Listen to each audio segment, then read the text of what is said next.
வணக்கம் and welcome to street cricketers. ஆரம்பிக்கலாமா? ஆரம்பிச்சுடுங்க. நேத்து ஒரு பிரம்மாண்டமான ஆட்டம். ஆமா. கஷ்டப்பட்டு கஷ்டப்பட்டு தட்டி தட்டி முட்டி மோதி ஒரு 200 ஸ்கோர் பண்ணாங்க விக்கெட் போகாம. ஆனா இவங்க எவ்வளவு விக்கெட் போனாலும் பரவாயில்ல சொல்லி அடிச்சு துவம்சம் பண்ணிட்டாங்க. ரெண்டு 10வது அப்ரோச், ஸ்கோர்லாம் பயங்கரமான ரெண்டு அப்ரோச் நேற்று பார்த்தோம். அதிரடியான அப்ரோச்சும், ஒரு என்ன சொல்றது, பொறுமையான நிதானமான அப்ரோச்சும் பார்த்தோம். ஆனா இப்ப இருக்கிற T20 எப்படி இருக்கு, வின்னிங் யாருக்கிட்ட இருக்குங்கிறத காட்டிட்டானுங்க. 8 விக்கெட்ல 9 விக்கெட் போனாலும் சரி, ஆல் அவுட் ஆகக்கூடாது, அந்த ரன் அடிக்கணும். ஆளுக்கு 20 ரன் 30 ரன் அடிக்கணும் அப்படிங்கிற மாதிரி அடிச்சு தனியா விராட் கோலி ஒரு ஆங்கரிங் இன்னிங்ஸ் பண்ணி எனக்கு வந்து சூப்பரா இருந்துச்சு. ஆஹா, கண்ணுக்கு இதமாக இருந்தது விராட் கோலி ஸ்டார்ட் ஷாட்ஸ் எல்லாம் பார்க்கும்போது. அவ்வளவு அழகா இருந்தது. தேவ்தத் படிக்கல் வந்து அழகா ஒரு மாதிரி முட்டி போட்டு கவர்ஸ்ல ஒரு சிக்ஸ் அடிப்பாரு. என்ன ஒரு ஷாட், நல்லா இருந்துச்சு. ஆர்சிபிலேயே சின்னசாமிலேயே நிறைய மேட்ச் வைங்க அப்படின்னு கேட்கலாம்னு தோணுது. லாஸ்ட் மேட்ச் லீக்ல, ஃபைனல் தான் இனி ஆர்சிபி சின்னசாமி நடக்குது. நல்லா இருந்துச்சு நேற்று, பாக்குறதுக்கே அழகா இருந்துச்சு கேம்ஸ். ஆக்சுவலா ஜிடி வந்துட்டு ஒரு ஸ்லோ ஸ்டார்ட் இருந்தாலும் ஒரு அதுக்கப்புறம் ரன் ரேட் மெயின்டைன் பண்ணிட்டே இருந்தாங்க. சுதர்ஷன் ஆகட்டும், சுப்மன் கில் ஆகட்டும். ஆக்சுவலா செகண்ட் ஃபீல்டில் ஆனது சுப்மன் கில் தான். ஸோ சுதர்ஷன் வந்துட்டு இனிஷியலி அவன் லோவா ஆடினாலும் அதுக்கப்புறம் ஒரு பேஸை பிக்கப் பண்ணிட்டான். பட் என்ன நான் இங்க ஒரு மைனஸா பாக்குறேன்னா, கடைசி அந்த 4 ஓவர்ஸ் எக்ஸ்ப்ளோர் பண்ண வேண்டிய ஓவர்ஸ் வந்துட்டு 36 ரன்னும் 38 ரன் தான் அடிச்சாங்க 4 ஓவருக்கு. ஸோ அந்த இடத்துல அட்லீஸ்ட் ஒரு 50 பிளஸ் அடிச்சிருந்தா ஒரு குட் ஃபைட்டிங் டோட்டலாக வந்திருக்கும். ஏன்னா நம்ம நேற்று வீடியோவில் பேசும்போது கூட சொன்னோம், எக்ஸ்பெக்ட் 240. நான் சொன்னேன் ஆக்சுவலி 240. ஐ மீன் ஒரு 230 பிளஸாக இருந்தால் கூட த வே லைக் அவங்க கிட்ட இந்த பவுலிங் சரி, ஜிடி கிட்ட இருந்த பவுலிங் சரி டிஃபெண்ட் பண்ண ஒரு வாய்ப்பு இருக்கு. ஸோ இந்த டோட்டலும் லோ ஆயிடுச்சு. அதே மாதிரி அவங்க பாடி லாங்குவேஜும் லோ ஆயிடுச்சு. ரஷீத் கான்லாம் போட்டு பொழந்துட்டாங்க. ஸோ நான் எதிர்பார்த்த ஒரு பிளேயர் ரஷீத் கான். ஸோ அவங்க ரெண்டு பேர்த்தையும் பொழந்துட்டாங்க. அண்ட் மைண்ட் யூ லைக் ஆர்சிபிலையும் தேவ்தத் படிக்கலும் விராட் கோலியும் ஏர்லியா சப்போஸ் வாஷிங்டன் சுந்தர் அந்த ஏர்லி விக்கெட் எடுத்திருந்தா மேட்ச் எப்படி வேணா மாறி இருக்கலாம். So so giving credit to the mean positive side to the home ground people, it went well. Like அவங்க எடுத்துட்டு போயிட்டாங்க. ஆக்சுவலா நேத்து நான் சொன்ன மாதிரி தான். ஆர்சிபி ஹோம் கிரவுண்ட்ல விளையாடுறாங்க. அந்த டீம் வந்து அந்த கிரவுண்டுக்கு செட்டான டீம். இப்ப ராய்ப்பூர்ல போறாங்க, அந்த கிரவுண்ட் எப்படி இருக்கும் தெரியல. ஃபர்தர் மேட்ச் இனி எப்படி இருக்கும் தெரியல. பட் ஹோம் கிரவுண்ட்ல அந்த கிரவுண்டுக்கு அவங்க செட், அந்த டீம் அந்த கிரவுண்டுக்கு செட்டான டீம். நல்லா ஸ்ட்ராங்கா இருப்பாங்க. அவங்களை அடிக்கணும்னா நம்ம இன்னும் ஸ்ட்ராங்கா ஒரு ஸ்கோர் செட் பண்ணணும். 200 பத்தாது. ஆனா ஜிடி 200 அடிக்கும்போது ரொம்ப பெரிய ஸ்கோரா தெரிஞ்சது. அவங்க ஆடின விதம் பொறுமையா எடுத்துட்டு போனாங்க. எங்கெங்க பவுண்டரி அடிக்கணுமோ கொண்டு போனாங்க. ரன் ரேட்டை குறையவே விடல. எல்லாருமே ஒரே மாதிரி ஆனாங்க. 3 பேர் விக்கெட் விடாம ஆனாங்க. 3 பேர் தான் ஆனாங்க. அந்த 3 பேர் இவ்வளவுதான் அவங்களால முடிஞ்சது. ஆனா ஆர்சிபி உள்ள வந்ததுக்கு அப்புறம் இதெல்லாம் ஒரு ஸ்கோராடாங்கிற மாதிரி வந்ததுல இருந்து அடிக்க ஆரம்பிச்சாங்க. குட்டி கம்பேக் ஒன்று இருந்துச்சு. ஆனா அது எப்படின்னா, சேம் அதே மாதிரி ஜிடிக்கு எப்படி 16-17 ஓவர் வந்து இதாச்சோ, அதே மாதிரி இங்கேயும் குட்டி கம்பேக் ஒன்று இருந்துச்சு. இல்லன்ட்டெல்லாம் இல்ல. பட் என்னன்னா, முதல்ல ஏதாவது சந்தோஷம் சொன்ன மாதிரி இனி ஒரு 20 ரன்ஸ் 30 ரன்ஸ் வந்துட்டு டார்கெட்ல எச்சா இருந்திருந்தது அப்படின்னா, அந்த இது வந்து இன்னுமே கொஞ்சம் ஹார்டா தான் இருந்திருக்கும். 20 ரன் 28 ரன் அடிக்கணுங்கும் போது குருணால் பாண்டியா பேட்டை சுத்தவும் நல்லா பட்டு அழகா போயிடுச்சு. குருணால் பாண்டியா 2 ஷாட் நல்லா அடிச்சாரு, 2 ஷாட் தில்லா அடிச்சாரு. அதனால அது வந்து ஈஸியா மேட்சை சீல் பண்ணிட்டு போயிட்டாங்க. ஏன்னா நான் என்ன தெரியுமா பார்த்தேன், நம்ம இவர் ரபாடா ஸ்பீடை கிளாக் பண்ணணும் பண்றாரே தவிர லைனு லென்த் எல்லாமே வந்து மிஸ் ஆயிட்டே இருக்கு அவருக்கு. ஒரு டிம் டேவிடுக்கு ஒரு பால் படும், நான் கேட்ச்னே நினைச்சேன். உங்க வயசு 6 லைன் அது கேட்சா இருந்திருந்ததுன்னா இன்னுமே கொஞ்சம் ஹார்டரா போயிருக்கும். லாஸ்ட் ஓவர் வரைக்கும் போயிருக்கும். குணால் பாண்டியா தான் இருக்கான். அதுக்கப்புறம் ரூதர் போர்டு இருந்தா, சாரி ரொமாரியா ஷபார்டு இருந்தாலுமே கொஞ்சம் அந்த ஒரு இது இருந்தது, அந்த ஒரு டர் இருந்ததுல, அந்த இதை வந்து பண்ணிருக்கலாம். இன்னொன்னு, ஜிடி வந்து எங்க மிஸ்டேக் பண்றாங்கன்னா, இந்த இடையில வந்து இந்த ட்ரெடிஷனல் கிரிக்கெட் ஆடுறாங்கிற மாதிரி பண்றாங்க. பட் T20 அப்ரோச் வரணும். எங்கன்னா செகண்ட் அவுட் வாஷிங்டன் சுந்தரை தான் அனுப்புவேன் அப்படின்னு சொல்லி வாஷிங்டன் சுந்தர் அனுப்புறது. அந்த இடத்துல நீ அனுப்ப வேண்டிய ஆளு ஜேசன் ஹோல்டர். ஜேசன் ஹோல்டர் ஒரு ஓவர்ல கொண்டு வந்து நிறுத்தலான்னு வச்சுக்க, 20வது ஓவர் போறதுக்கு ஆள் இல்ல. சலீம் வந்து உனக்கு இது வந்து தொடையில கிராம்ஸா சம்திங் ஏதோ வந்துட்டு போயிட்டாரு, முடியல அப்படின்ட்டு. அதனால குருணால் பாண்டியா வந்தாரு. அதனால ஒரு 3 6 ஒரு 2 ஓவர் சம்திங் ஏதோ வந்து 20 ரன்னோ என்னமோ வந்துச்சு. இல்லைன்னா 200 வந்திருக்க மாட்டாங்க. 200 வராம இருந்திருந்தாங்கன்னா மேட்ச் 14வது ஓவர் 15வது ஓவர் முடிச்சிருப்பாங்க, சீல் பண்ணிருப்பாங்க. அவ்வளவு இது இருந்தது. இன்னொன்னு, ஸ்பின்னுக்கு நல்ல அசிஸ்ட் இருக்கும்போது ரஷீத் கான் அடி வாங்கினார் தான் இல்ல, ஃபர்ஸ்ட் 2 ஓவர் அடி வாங்கினார் தான் இல்ல, ஸ்பின்னுக்கு இன்னொரு எண்ட்ல ஸ்பின்னு கொடுத்தா மட்டுமே தான் அந்த சோக் பண்ண முடியும். இந்த பக்கம் ஸ்பின்னை போட்டுட்டு இந்த பக்கம் வந்து நான் ஃபாஸ்ட் பவுலரை போடுவேன் அப்படின்னா ஸ்பின்னரையுமே ஃபாஸ்ட் பவுலர் மாதிரி அடிக்க ஆரம்பிச்சிட்டாங்க. உனக்கு அழகா ஒரு புது புது பையன் தான், அவன் பேர் கூட டக்குன்னு வரல, சூப்பரா பண்ணான். 3 ரன் ஒரு விக்கெட். எல்லா ஓவர் அடிச்சிட்டு இருக்கும்போது 16வது ஓவர் வந்து கொடுப்பேன் அப்படின்னு சொல்லி கொடுத்து அவன் வந்து ரஜத் பட்டிதார் விக்கெட் எடுத்தான். சாதாரணமா இல்ல, எப்படி சிவம் துபே வந்து ஸ்பின்னருக்கு பயங்கரமான ஆளோ அதே மாதிரி ரஜத் பட்டிதாரும் பயங்கரமான ஆளு. சொல்ற ரஜத் பட்டிதார் ஒரு விக்கெட் எடுத்தா அப்படி. இன்னொன்னு டாட் பால்ஸ் போட்டாரு, சிங்கிள்ஸ்ல வச்சாரு, சூப்பரா பண்ணாங்க. சரி ஓகே திரும்ப வருது அப்படின்னு பார்த்தா எனக்கு தெரிஞ்சு நம்ம இவருக்கு 2 ஓவர் இருந்தாங்க. பிரசித் கிருஷ்ணாவோட ஓவர் இன்னும் அவங்க கோட்டாவை முடிக்கலன்னு நினைக்கிறேன்.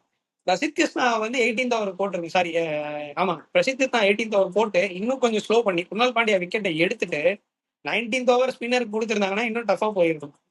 இந்த மாதிரி ஜிடி இந்த ட்ரெடிஷ்னல் மிஸ்டேக் நிறைய பண்ணி தோக்கறதுக்காக என்னெல்லாம் பண்ணணுமோ அதெல்லாம் பண்ணுவேன் அப்படிங்கிற மாதிரியே பண்ண மாதிரி இருந்துச்சு நேத்து. ஆமா, லைக் ஆக்சுவலா இப்போ மனோஜ் சொல்ற பாயிண்ட் கேக்குதா கரெக்ட் தான். மனோஜ் சுந்தர்? கேக்குது கேக்குது. அந்த மீன் பவுலிங் கொடுக்கறதையும் அண்ட் பேட்டிங் ஆர்டரோட இதுவும் அவங்க அந்த மேட்சுக்கு ஏற்ற மாதிரி மாத்திருக்கணும் ஆக்சுவலி. ஸோ ஒரு ஜேசன் ஹோல்டர் சுதர்ஷன் பாரு வாஷிங்டனுக்கு முன்னாடி வந்திருந்தா இன்னும் ஒரு 20 ரன்ஸ் ஆட் பண்ணியிருக்கலாம் என்னோட பெர்ஸ்பெக்டிவ்ல. ஏன்னா அவங்க hard hitters, hit the deck, I mean six அடிக்கிறக்கூடியவங்க, லாங் லாங் சிக்ஸ் அடிக்கிறக்கூடியவங்க. ஸோ அது அந்த நிறைய மிஸ்டேக்ஸ் இருந்துச்சு. பட் பட் இருந்தாலும் அவங்க பாடி லாங்குவேஜ் வந்துட்டு ரொம்ப டவுனா இருந்துச்சு. அண்ட் இன்னொன்னு ரபாடாவை எதிர்பார்த்தது ஏன்னா இப்போ அந்த டிம் டேவிட் போட்ட பால் வந்துட்டு டிம் டேவிட் நினைச்சிட்டா அது கேட்ச் தானே, அவன் தலையை தொங்க போட்டான் ஆக்சுவலி. பட் ஆனா அதோட பாலோட பேஸ் பாத்தீங்கன்னா கிட்டத்தட்ட ஒரு 149 to 150 அதுவே தூக்கிட்டு போயிடுச்சு சிக்ஸுக்கு. ஸோ அவங்களே சிரிக்கிறாங்க. ஸோ அது மெயின்டைன் பண்ணியிருக்கலாம். ஏன்னா ஸ்லாக் ஓவர்ஸ்ல வந்துட்டு எல்லாருமே ஸ்லோ பவுலிங் போடுறாங்க, பேஸை வந்துட்டு அவாய்ட் பண்றாங்க. ஸோ அதெல்லாமே கான்சன்ட்ரேட் பண்ணிக்கலாம். பேசிக்ஸ் கரெக்டா இல்லைன்னு என்னோட அபிப்பிராயம். ஹெசில் பண்ணார்ல சாய் சுதர்ஷனுக்கு அந்த மாதிரி ஒரு 80 விக்கெட் ஸ்லோ பவுன்சர் போட்டு தானே காட்டன் பால் எடுத்தாரு. நீ வந்து யோசிச்சு பாரு, காம்பினேஷன் பாரு, 80 விக்கெட் ஸ்லோயர் பால் ஹைட்டான சுதர்ஷனுக்கு போட்டு காட்டன் போல்ட் எடுக்கிறாங்க அப்படின்னா பால் எந்த அளவுக்கு உனக்கு அந்த இடத்துல நின்று வருது.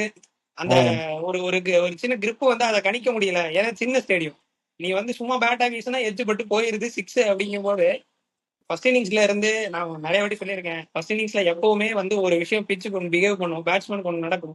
அதுல இருக்கிற லேர்னிங்ஸ் எடுத்து செகண்ட் இன்னிங்ஸ்ல கரெக்டா வந்து நம்ம இது பண்ணனா அப்ளை பண்ணனா ஜெயிக்கலான்ட்டு தலைகீழா தான் விரிக்க போகிறேன். எனக்கு இன்னும் சம காமெடி, ராகுல் டிவாட்டியான்னு ஒருத்தர் பேட்டிங்கும் வரல, ஃபீல்டிங்கும் வரல, இம்பாக்ட்ல தூக்கி வெளியில உட்காந்து எனக்கு சிரிப்பா இருந்துச்சு. எதுக்குன்னா ஆடுறீங்க? இன்னொன்னு ஷாருக்கானும் எதுவும் பண்ணல. அந்த ஸ்பின்னர் பவுலருக்கு இவங்க வந்து 16வது ஓவர் கொடுக்கலன்னா அவனும் எதுவும் பண்ணிருக்க மாட்டான். இவனாச்சும் மிஸ் வச்சிருக்கீங்க அப்படிங்கிற மாதிரி இருக்கு. ஸ்பின்னு நல்லா போட்டுட்டு இருக்காங்க அப்படின்னா ஃபாஸ்ட் பவுலர் எல்லாருமே, பிரசித் கிருஷ்ணா, ரபாடா, இவரு Mohammed Siraj, Jason Holder, Jason Holder, இவங்களை வச்சே ஆப்ரேட் பண்ணிட்டு இருக்காங்க. ஜேசன் ஹோல்டரும் ஃபுல்லா நான் பவுன்ஸ் தான் போடுவேன் அப்படிங்கிற மாதிரி பவுன்ஸை போட்டு விராட் கோலியை வந்து பம்ப் அப் பண்ணி. ஆக்சுவலா இன்னொன்னு சொல்ல போனா அவங்களுக்கு வந்துட்டு பவுலிங்க்கு 7 ஆப்ஷன் இருந்துச்சு. ஆனா ஆமா, அவங்க யூஸ் பண்ணது கம்மி தான். ஷாருக்கான போடுவாரு, ஏன்னா விக்கெட்ஸ் போல, அதனால இம்பாக்ட் பிளேயர் உள்ள கொண்டு வந்திருக்கலாம் பவுலரா. சோ மாத்தி போட்டுருக்கலாம். பேட்டிங்கே கொடுக்க மாட்டேங்கிறாங்கப்பா இவங்களே ஆடிடுறானுங்க. ஸோ டோட்டலி ட்ராஜடியா போயிடுச்சு அந்த ஜிடி. பிலிப்ஸை வெளியில உட்கார வச்சிருக்கு, உள்ள உட்கார வச்சிருந்தா அந்த ராகுல் தேவாட்டியாக்கு பதில் பிலிப்ஸ் எடுத்திருந்தாங்கன்னா, இல்ல வேற யாராவது எடுத்திருந்தாங்கன்னா, ஷாருக்கானுக்கு பதில் பிலிப்ஸ் இருந்திருந்தாங்கன்னா ஏதாவது ஃபீல்டிங் பண்ணிருப்பாரு. ஆமா, ஏரோப்ளேன் மாதிரி பறந்துருப்பாரு, ஏதாவது பண்ணிருப்பாரு. 2-3 மிஸ்ஃபீல்ட்ஸ் வேற.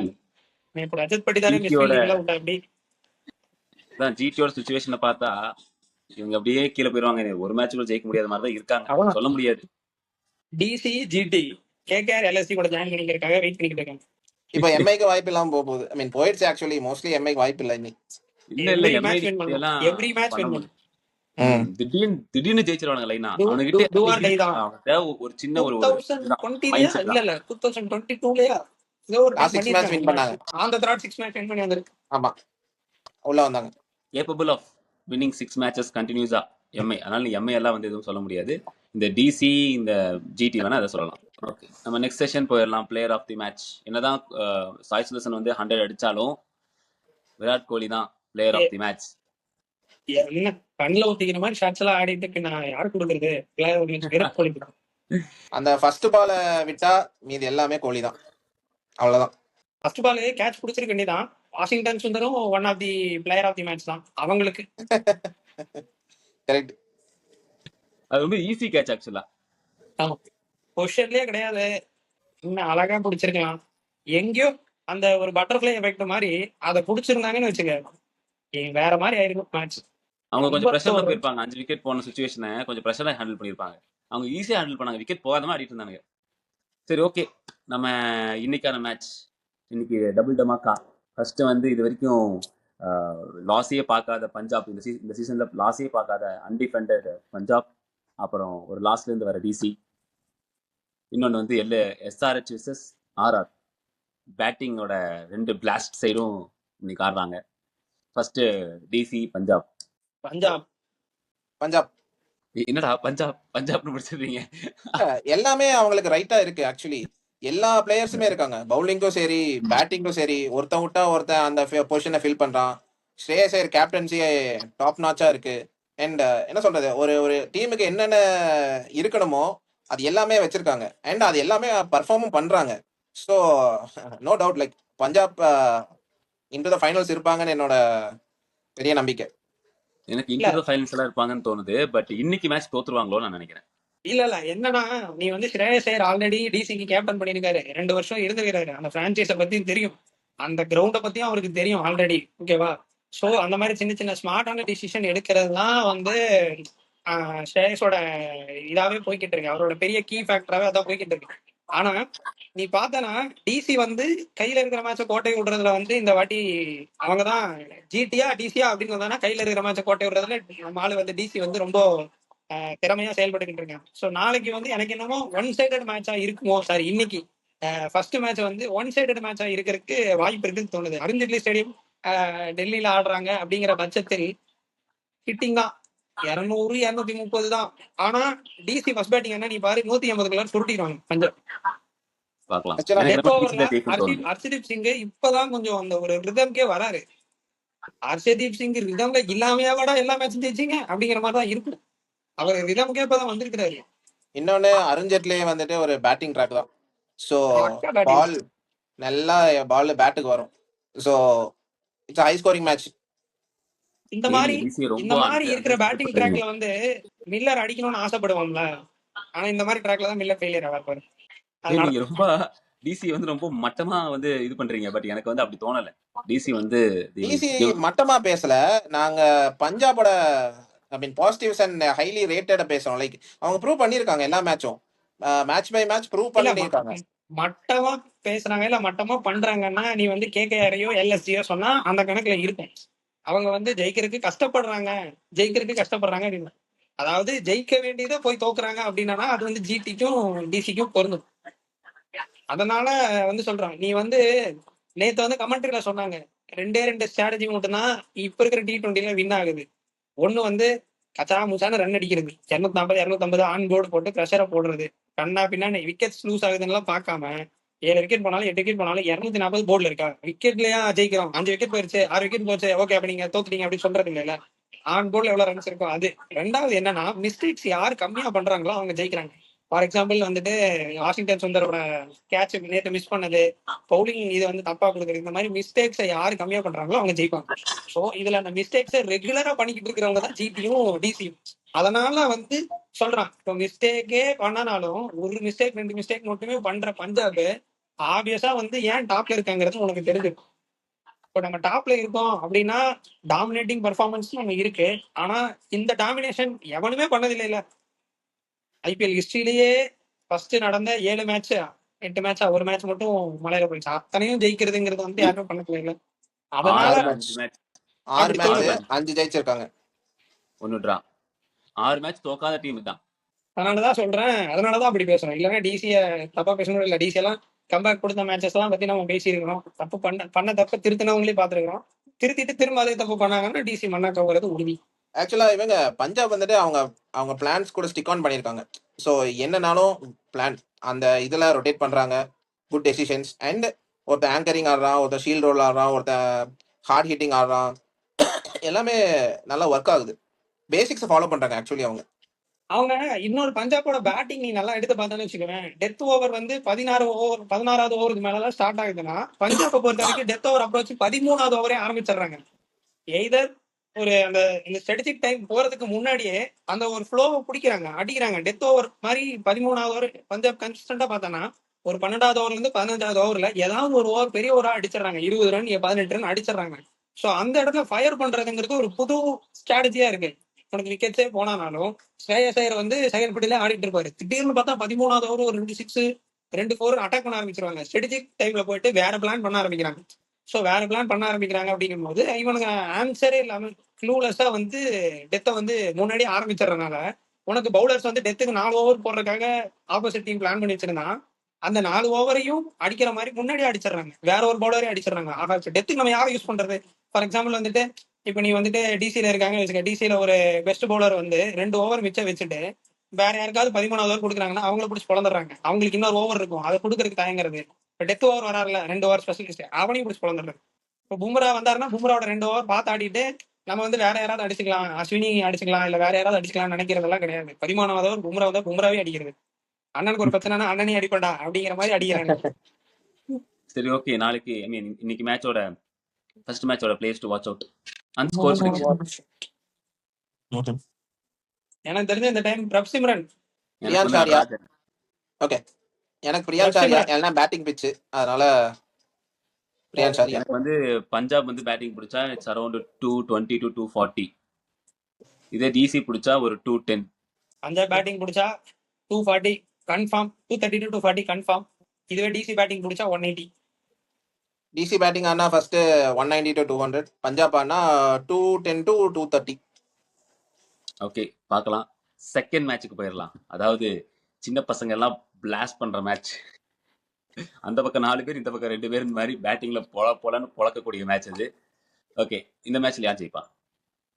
RR vs SRH. நீ வைபவ் சூரியவன்சி கம்பேர் பண்றதுனால அபிஷேக் சர்மா பெரிய பையனா? அபிஷேக் சர்மாவும் சின்ன பையன் தான்டா. ஆமா, அபிஷேக் பையன் சர்மாவும் சின்ன பையன் தான். பிரபுல் கிஞ்சேவும் ஷாகிப் சின்ன ஹுசேன் சின்ன பையன் சொல்ற அந்த மாதிரி அபிஷேக் சர்மாவும் சின்ன பையன் தான். ஒரு 100ல இருந்து வராரு, இந்த எல் போட்டு அழகா செலிப்ரேஷன்லாம் ஈக்குவலா பாய்ஸ் தான் இருக்கிற மாதிரி எனக்கு ஒரு ஃபீல் ஆகுது. எஸ்ஆர்எச் அப்படியே மேல வந்துகிட்டே இருக்காங்க, சின்ன சின்ன மிஸ்டேக் பண்ணாங்க. ஆர்ஆர் மேல வந்துகிட்டே இருந்து கீழே வந்துகிட்டே இருக்காங்க. இப்ப 2 பேரும் இப்படி வந்து மீட் பண்ணி நிக்கிறாங்க அப்படிங்கிற மாதிரி தோணுது. திரும்ப இல்ல, ஆர்ஆர் வழக்கமா அவங்க ஃபார்ம ரெண்டு பிடிக்குமா? டீம் பண்ற எல்லா சீசனும் 2 டீம் இதே தான் பண்ணும். எஸ்ஆர்ஹெச் முதல்ல ஆர்ஆர் முதல்ல மேல போயிடுவாங்க, அப்புறம் கீழே வருவாங்க. எஸ்ஆர்ஹெச் முதல்ல கீழே போயிடுவாங்க, அப்புறம் மேல வருவாங்க. ஆனா 2 பேர் வந்து எனக்கு பிளேஆஃப்ஸ்ல வந்து ரொம்ப கஷ்டம். எனக்கு என்னமோ ஆர்ஆர்ஸ் ஃபேவரட்டா இருப்பாங்கன்னு தோணுது. ஏன்னா பவுலிங் அட்டாக் வந்து கம்பேர் டு எஸ்ஆர்ஹெச் இவங்க நல்லா இருக்கு. பேட்டிங்ல 2 பேர் தான் இவங்க சூப்பரா ஆடுறாங்க. பட் அங்க 4 பேர் ஆடுறாங்க. ஏன்னா நான் ஏன் இந்த ஃபீல் பண்றேன்னா, அபிஷேக் சர்மா வந்துட்டு ஜோஃப்ரா ஆர்ச்சர் ஃபேன்சி பண்ணுவாங்கன்னு நினைக்கிறேன். லைக் ஜோஃப்ரா ஆர்ச்சரை வச்சு மேட்ச் ஏத்துனாங்கன்னா அவன் ஈஸியா அவுட் ஆயிடுவான். ஸோ அந்த ஹிப் ஐ மீன் அந்த ரிப்கேஜ் கிட்ட ஆர்ச்சரை போட வச்சாங்கன்னா அவன் ஈஸியா டாப் எஜ்ஜோ இல்லைனா ஏதோ இது ஆயிட்டு அவுட் ஆயிடுவான் Abhishek Sharma. So my favourites RR. ஆக்சுவலா ஆர்ஆரோட ஹோம் கிரவுண்ட்ல ஆடுறாங்க. ஸோ ஹோம் கிரவுண்ட்ல அவங்க தோத்தது இல்லை இது வரைக்கும். So I do go with RR. ஆனா மேட்ச் ஜெய்ப்பூர்ல நடக்குதா வேற எங்கேயா நடக்குதா? ஜெய்ப்பூர் தான் ஹோம் கிரவுண்ட், அங்கதானே. இல்ல அது ஆர்ஆர் ஹோம் கிரவுண்ட். இல்ல 2வது ஹோம் கிரவுண்ட் இருக்கிற மாதிரி சொல்லிட்டு இருந்தாங்களே. ஜெய்ப்பூரா போட்டிருக்காங்க. ஆமா. ஜெய்ப்பூர் தான். ஜெய்ப்பூரா இருந்ததுன்னா அவங்கதான். இல்ல அவங்க செகண்ட் ஹோம் கிரவுண்ட் ஏதாவது போறாங்க அந்த மாதிரி ஏதாவது இருந்ததுன்னா எனக்கு தெரிஞ்சு ஸ்டேடியம் ஆர்ஆர் கொஞ்சம் கஷ்டம். ஆனா எனக்கு என்ன ஃபீல் ஆகுதுன்னா சன்ரைசர்ஸ் ஜெயிச்சிருவாங்களோ தோணுது. கிளாசன் நாளைக்கு ஒரு ருதர் தாண்டா ஆடுவாரோ அப்படிங்கிற மாதிரி ஃபீல் ஆகுது. நான் இந்த டீமோட இந்த கேமோட ப்ரிடிக்ஷன் எப்படி கொண்டு போறேன். யாரு ஃபர்ஸ்ட் 6 ஓவர்ஸ்ல அதிக விக்கெட்ஸ் எடுக்கிறாங்களோ அந்த டீம் வின். நிச்சயமா 2 டீம்ல யார் ஃபர்ஸ்ட் 6 ஓவர்ஸ்ல விக்கெட் எடுக்கிறாங்களோ அவங்க வின். ஓபன் தூக்குனா வின் அவங்க. இந்த மேட்சோட ப்ரிடிக்ஷன் ரொம்ப சிம்பிள், இவ்வளவுதான். ஒத்துக்கிறேன். அந்த எக்ஸ்ப்ளோடிங்கான பிளேயர்ஸ் 2 இதுலயும் ஃபர்ஸ்ட் 6 ஓவர்ஸ் விக்கெட் எடுத்தா மேட்ச் கையில. அவ்வளவுதான். ஓகே, ஆப்வியஸா இந்த கேமோட அதான் சொல்றீங்க. வைபவ் சூரியவன்சி ஜெய்ஸ்வால் விக்கெட், த்ருவ் ஜுரல் விக்கெட் எடுத்துட்டானா சீல் ஆயிரும்ங்கிறீங்க. ஆமா, அதே மாதிரி அந்த ஆர்ஆர் கிட்ட பக்கம் அந்த பிரச்சனை தான் இருக்கு. ஆனா எஸ்ஆர்ஹெச் வந்து அந்த பிரச்சனை இல்லைன்னு நினைக்கிறேன். அப்படி சீல் அப்படிலாம் ஆனாலுமே கிடையாது. திரும்ப அவங்க 4 கிளாசன் பேர் தான். கீழே வந்து இருக்கிறவங்க கொஞ்சம் மேக்கப் பண்ணிடுவாங்களோ தோணுது. ஏன்னா 2 கேமுமே ஆடுறாரு கிளாஸ். ஏன் அங்க 4 பேர் அப்துல் சமாத் வரைக்கும் பேட்டிங் இருக்கு. விக்கெட் போனாலும் கீழே ஆடுறதுக்கு ஆள் இருக்குடா உனக்கு. 4 பேர்ல ஃபர்ஸ்ட் 2 3 போனா கூட கீழே ஆட ஒருத்தர் ஆடினா போதும்ல உனக்கு. அங்க மித்தவங்கள நான் அனிகேத் வர்மா அப்புறம் அந்த ரெட்டி எல்லாம் வந்து உனக்கு மேக்கப் பண்ணி கொடுத்துருவாங்க. பட் அந்த மிடில் ஆர்டர் பேஸ் வந்து ஆர்ஆர் கிட்ட வந்து இல்ல. ஓப்பனா சொல்ல போனா அதான் இதோ உனக்கு லாஸ்ட் மேட்ச் வந்து இவங்க எஸ்ஆர்ஹெச்ல ஜட்டு ஆடி கொடுத்தாப்படி. எஸ்ஆர்ஹெச்ல நிதிஷ்குமார் ரெட்டி வந்து ஒரு பார்ட் டைம் பவுலராகவோ சிவம் டுபே மாதிரி ஒரு பேட்டிங் ஆல்ரவுண்டராக தான் நிதிஷ்குமார் ரெட்டி வந்து கொஞ்சம் பார்த்துட்டு இருந்தோம். பட் ஆனா ஏதோ பேஸ்ல ஒர்க் அவுட் பண்ணி 10 கிலோமீட்டர்ஸ் வந்து ஸ்பீட் ஏத்திட்டாருமா நிதிஷ்குமார். அதனால 4 ஓவர்ஸ் வந்து போடுற கெப்பாசிட்டியை வந்து டெவலப் பண்ணிருக்காங்க.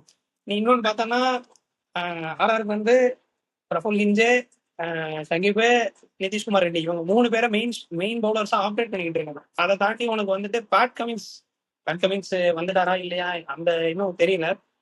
இஷான் மலிங்கா போன டைம் போட்டது வந்து பார்த்தானா சூப்பரா இருந்துச்சு. பவுலிங்கை லீட் பண்றது இஷான் மலிங்கா போன டைம் பயங்கரமா பெர்ஃபார்ம் பண்ணாங்க. ஒரு பயங்கரமான பாசிட்டிவ் ஆட்டிடியூட்ல வரதுனால ஆர்ஆர்லாம் வந்து கொஞ்சம் ஈஸியா பீட் பண்ணிருவாங்களோ தோணுது எஸ்ஆர்ஹெச். இன்னொரு விஷயம் மறக்காத, ஆர்ஆர் வந்து ஒரு பயங்கரமான வின்ல இருந்து வராங்க. லோ ஸ்கோரை டிஃபெண்ட் பண்ணி வின் பண்ணி வராங்க. நம்ம அந்த மேட்சுக்கு ரிவ்யூ போடாம விட்டுட்டோம்.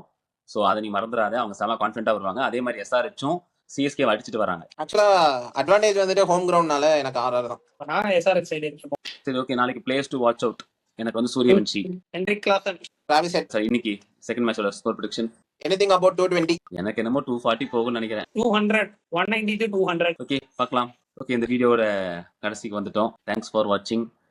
லைக் பண்ணுங்க, ஷேர் பண்ணுங்க, சப்ஸ்கிரைப் பண்ணுங்க. கமெண்ட்ஸ்லேயே எங்களோட வீடியோ பற்றின சஜஷன் போடுங்க. நன்றி, வணக்கம்.